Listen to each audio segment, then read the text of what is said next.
দিচ্ছি এই জমির ভালো অংশটা আমার। আমি সারা জীবন বাবার সেবা যত্ন করেছি, তাই এই জমির ভালো অংশটুকু আমার। তুমি সেবা যত্ন করেছো, সাই করছো, বাবা তোমাকে দেখতো আমাকেও দেখতো। আমি বাইরে খেটে টাকা না পাঠালে সংসার চলতো। এই জমির এখন যা দাম, তাইতে আমার অংশ বেচে বাইরে একটা ফ্ল্যাট কিনবো। ভাই তোরা থামবি? বাবার মৃত্যু এখনো 1 মাসও হয়নি, আর তোরা জমির ভাগ না নিয়ে ঝগড়া শুরু করে দিছি। লোকে কি বুঝবে? লোকের কথা আমার কি আসে যায়? আমার ভাগ আমি ছাড়বো না। রকি শহরে থাকে, ওর জমির দরকার কি? দরকার আছে কি নেই সেটা তোমাকে ভাবতে হবে না। বাবার সম্পত্তিতে আমারও সমান অধিকার। আমি আমার সম্পত্তি বিক্রি করবোই, দরকার হলে কোর্টে যাবো। ঠিক ভাই, তোর ভাই ভাই কেস কামারি করছি, বাবা উপর থেকে দেখলে কি ভাববে? উনি তো সব সময় বলতেন আমার 3 ছেলে, আমার 2 ছোকরেও।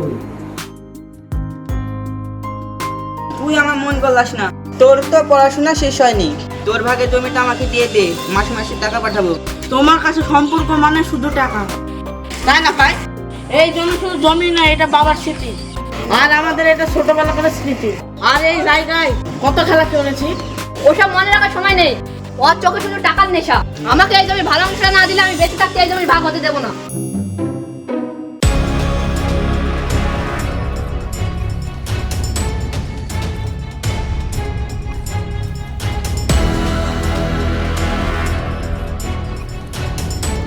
কিরে তোদের সবার সাথে ঝামেলা কিসের? তোরা যা লাগিয়েছিস তোর বাবার হাতে শান্তি পাবে না।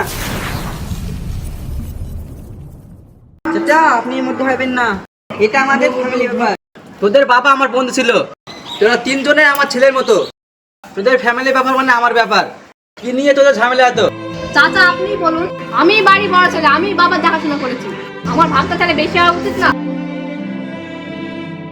আমি যে টাকা পাঠিয়েছি সেই টাকা কোনো দাম নেই? তোরা থাম। তোদের বাবার কথা মনে আছে?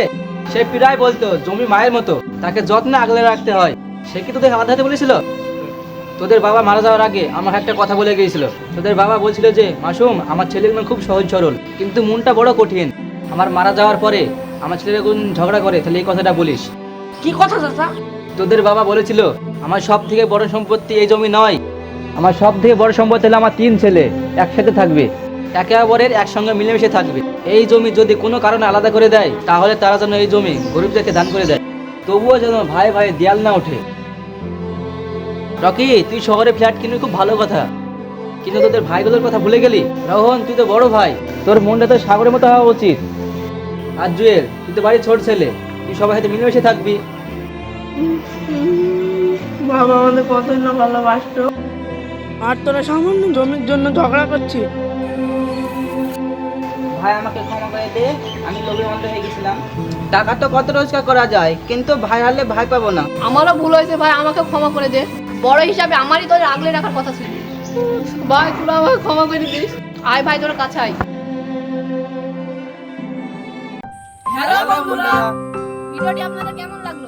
সম্পত্তি বা অর্থের চেয়ে পারিবারিক বন্ধন সবথেকে বেশি মূল্যবান, তাই আপনারা সবাই মিলেমিশে থাকবেন এবং চ্যানেলটাকে সাবস্ক্রাইব করবেন।